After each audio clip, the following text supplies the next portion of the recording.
Well, Mayor Brandon Scott, first of all, congrats on your second term, sir. Thank you, sir. Thank you very much. Thank you very much. When you think of a second term, hearing the words Mayor of Baltimore, what goes through your mind? Well, first, I'm just humbled. It's been a long time since Baltimore's had a second-term mayor. It's been 20 years. I was a sophomore in college the last time that this happened. So I'm just humbled and thankful to the residents of Baltimore for entrusting me to continue the work that I started. When you think about the work that you've started, what are you most proud of so far? It has to be our reduction of violence in Baltimore, right? We got through the pandemic. That was the first thing. I always remind folks that, like, you have to separate COVID from me because I came in and people were dying by the hundreds. But when you think about us, me stepping out there and saying that we were going to reduce homicides by 15% from one year to the next, and then we beat it at 20 and beating that as you and I are talking right now, that's a lot of progress for us to acknowledge, not celebrate, but acknowledge that progress, because those are lives saved and lives not interrupted, communities not dealing with trauma, and doing something that had never been done in Baltimore before. Never before had we reduced homicides by 20% from one year to the next. What do you attribute that success to, and then what do you feel like needs to be done going forward to keep that positive motion going? Well, listen, we know we set out my comprehensive violence reduction strategy, and we are implementing that, and we're going to have that be in full bloom in this term. Of course, we have our flagship focus program, the Group Violence Reduction Strategy, where we go out and identify those who are the high-risk individuals to be shooters or be shot. Right? And we want to let them know that they have a way to change their life, but if they don't, we're going to remove them from the neighborhoods, much like we did last week with the big takedown. We know that works. We know that our investments into community violence intervention work, be it Safe Streets, We Are Us, all these organizations, our hospital-based response, these folks who are out there doing the work, intervening in violence every day works. We know that our focus on getting illegal guns off the street through our wonderful work of our police officers and what BPD continues to do each and every day, them clearing cases, being more focused. We know that that works. We know that going after everybody, including gun companies and gun stores who are putting weapons on the streets of the city of Baltimore that should not be, works. It's all of it together in partnership with everyone, and not just those folks that I mentioned, but our state's attorney, our U.S. attorney, our attorney general, our federal partners, but most importantly, the community is what we're going to do to continue that.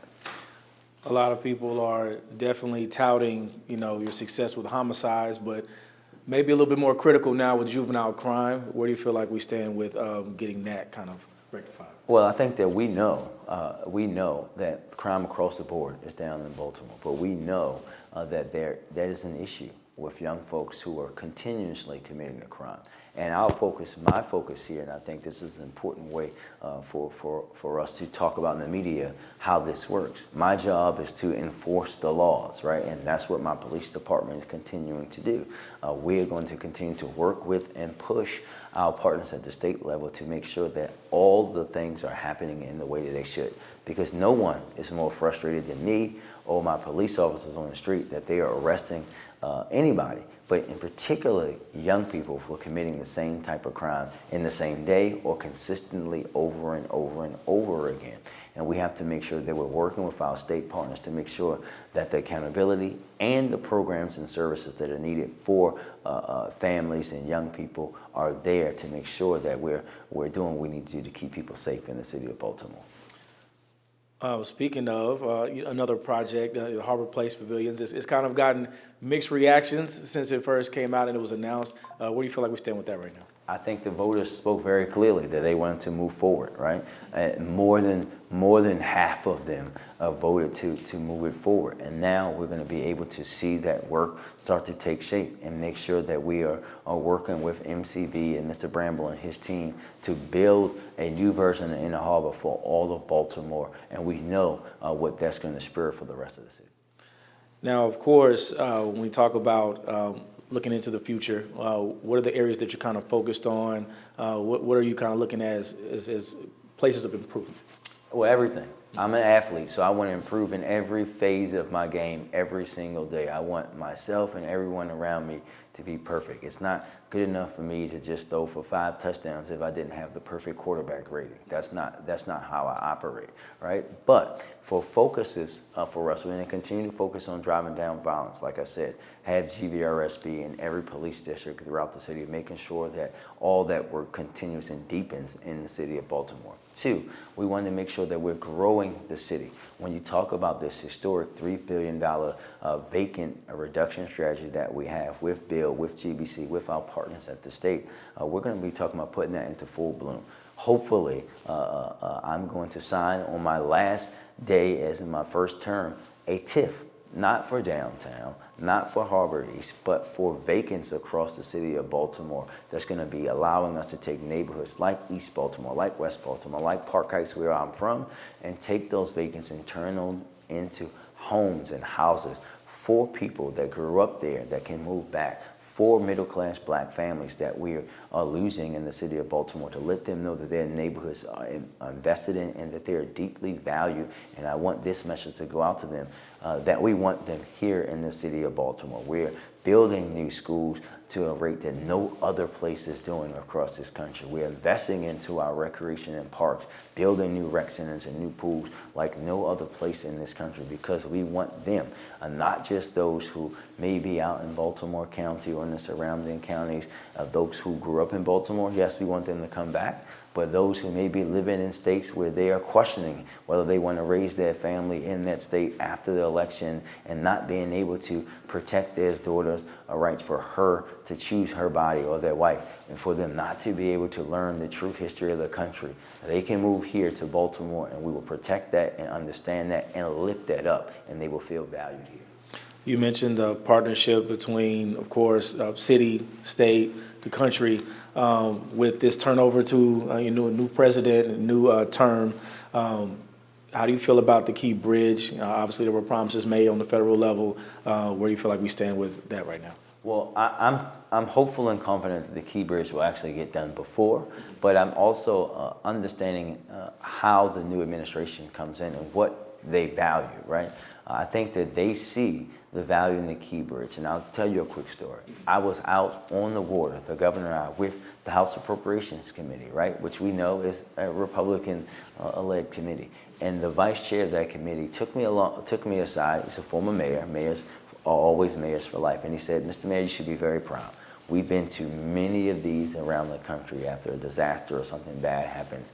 Never have we seen the level of coordination that you all have. You should be very proud." If folks like that are going to be voting to make the decision, I feel confident, because I also know that they understand the importance of not just the Key Bridge, but the Port of Baltimore, not just to Baltimore, not just to Maryland, but to the country and to businesses and folks who need those goods and want them to be traveling in the fastest way possible. So I think that we'll be good there. This documentary that just dropped, The Body Politic, when you think of people getting to know you from this lens, what do you feel like they're getting as far as getting to know you a little bit better? Well, I think the truth is that Baltimoreans know me pretty well. Essentially, I've grown up in front of their eyes, right? They've seen me since I was a very, very young man. But I think that for those who don't know me as well, or who haven't been paying attention, but for everybody, people get to really see an inside look of what it's like to be the mayor. They will understand that it's not just TV interviews with fine folks like yourself, that I am the person that has to get that bad news, deliver that bad news, know that one of my close friends was murdered, and then have to just go out there and stand and talk, right, and not be able to grieve and do the things that normal humans do. But most importantly, what they see in the body politic is they see not just me, but that there are so many people that live and die fighting to make Baltimore better, and that's the best part of the movie for me. Outside of the documentary, we mentioned off camera that, some people look at you as like, oh, he's always mad, he's always frustrated. How would you characterize that as opposed to just being angry? Well, I listen, I'm not an angry person. The irony of that is that most of the time I'm a comedian, right? But I think that I have the appropriate tone for the appropriate time. This is a serious job. And I take my responsibility of being the mayor of the city that raised me very seriously. So yes, I am going to be focused. Yes, I am going to be protective of everyone that works for me. I am going to be protective of even young people in the city of Baltimore, because I know how it is to be them, right? When I think about the fact that we don't often talk about the majority of the young people in Baltimore who do the right thing and go off to do great things every day. We had one of them come home yesterday and unfortunately play for the Eagles and beat us, right? But we don't talk about that. We only focus on the negative, and it's why I spend so much time lifting them up consistently anytime I can. But I'm just a regular Baltimore boy. People will tell you that I don't take myself too seriously, because this title will go away, but forever I'll be Brandon from Park Heights in Baltimore. Of course, we can catch you a little bit everywhere. Of course, you're going to be at the important things, the tough scenes, those tragic scenes, but you're also going to be at every DJing event, every chance to give the city a positive light. Why be everywhere you can be? Because that's part of the job. You have to be with the people in order to serve the people. And you have to be in places. For me, it's important to be in places and spaces that typically you wouldn't see someone of my stature, right? That's why I'm at every single time one of our schools make it to the state championships. I'm there. No one's going to present my children, my kids with a trophy but me, because I want them to know that's how much love I have for them, that I personally want to be there to support them. I'm personally going to be there waving my big fat head with the team on it to let the other counties know that we are better than everyone else in every single way. And I think it's important for me to be at the big important things. It's important for me to be at the funerals. It's important for me to be at every high school graduation that I can physically be at, which is normally about 15 of them every year, in order for me to truly be a true representative of the city, for people to see that. And that can change young people's lives. That can change a family's life, because you have to be everywhere you can if you're truly going to represent the whole city. Let's talk about some changes on your team. New council president. What's the agenda looking like for this new partnership? Well, listen, I've worked with the incoming council president for a long time. Even before he joined me on the city council during my second term on the city council, he and I were a daily record 20 in their 20s together way back in 2012. So I've known Zeke for a long time, and looking forward to seeing him grow in leadership, and also looking forward to him having our partnership grow, but also being there to help him grow. I think that's important too. When you have people who are coming into a position that you've been in before, I take it very seriously to help them grow in that level of leadership, and looking forward to a great 4 years. Is there anything that he kind of brought to your attention, like, oh, maybe we could focus on this maybe more so than we have before? I'm not going to get ahead of him and what he might say on Thursday at their inauguration, so I won't get ahead of that at all. Gotcha. And then for you, when you look at, of course, everything that you've kind of been through as mayor, Ivan Bates endorsed Sheila Dixon. Obviously, this is one of those jobs where you kind of have to have working relationships, maybe difference of opinion. Where do things stand with you and him right now? Listen, I said it then and I'll say it again. What someone decides to do on the political side won't impact the work. We were working with his office when he said that, and we continue to do so. We just had, think about the partnership and what led to this big takedown last week, right? If this was a political thing, we wouldn't have taken it to his office. This is about making sure that we're doing the best for the city, not what's best for political careers. And it's my job as a chief executive to set the plan and work with the people that are there to have it implemented at every level.